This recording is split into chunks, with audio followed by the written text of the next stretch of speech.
যদি বাঁচতে চান পরের চিন্তা করবেন না। ওই দল, ওই মত, ওই ব্যক্তি, ওই হুজুর অমুক খারাপ তমুক খারাপ, এই চিন্তা ব্রেনে আনবেন না। এগুলো আমরা করব, আমরা আপনাদের করাই আমাদের দল ভারী করার জন্য। আপনার চিন্তা হবে আপনার কবর। কথা কি বুঝতে পেরেছেন? খুব ভালো করে বুঝুন। আমার জীবনে আল্লাহ তাআলা অনেক নিয়ামত দিয়েছেন, অনেক। এই নিয়ামতের কোনো শুকরিয়া করতে পারিনি। এমনকি আল্লাহর যে ফরজ নামাজ, এটাও মন দিয়ে পড়তে পারি না। 4 রাকাত নামাজ পড়তে কম্পিউটার স্পিডে পড়ি, 4 মিনিটও লাগে না। এর ভিতরেও 4000 কথা মনে হয়। আল্লাহ যদি কিয়ামতের দিন বলেন যে তোমার এত নিয়ামত দিছিলাম, 5 মিনিট আমার দিক মন দিয়ে নামাজটা পড়তে পারলে না, আমি তোমার নামাজ কবুল করলাম না, তুমি দোজখে যাও, আমার কিছু বলার থাকবে?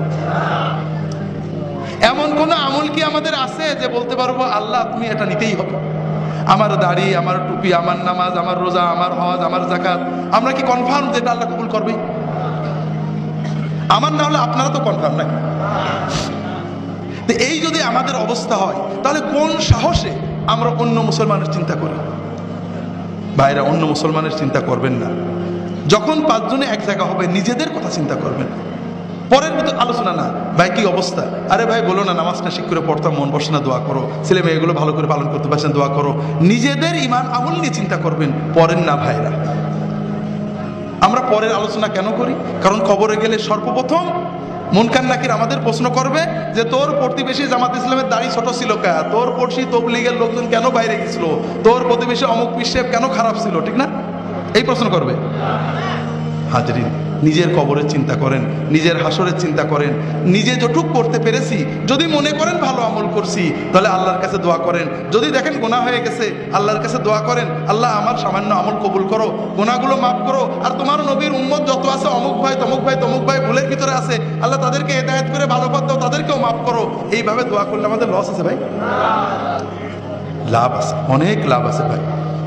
তবে আমরা তো জানি আল্লাহর জান্নাতে জায়গা তো কম, ঠিক না? যদি ফুরফুরার মুরিদরা সব ঢুকে যায়, তাহলে তো আর তবলিগেরা চান্স পাবে না, ঠিক না? যদি জামাত ইসলামরা জান্নাতে যায়, সরমুনাইলে তো জায়গা হবে না, কম পড়ে যাবে, ঠিক না? হাজরিন, আল্লাহর জান্নাত অনেক বড়। ওয়াসারিউ ইলা মাগফিরাতিম মির রাব্বিকুম ওয়া জান্নাতিন আরদুহাস সামাওয়াতু ওয়াল আরদু উইদ্দাত লিল মুত্তাকিন। তোমরা দৌড়াতে থাকো, দ্রুত এগো সেই জান্নাতের প্রতি, যে জান্নাত আসমান জমিনের চেয়েও বড়, যে জান্নাতকে আল্লাহ তাআলা মুত্তাকিদের জন্য বানিয়ে রেখেছেন।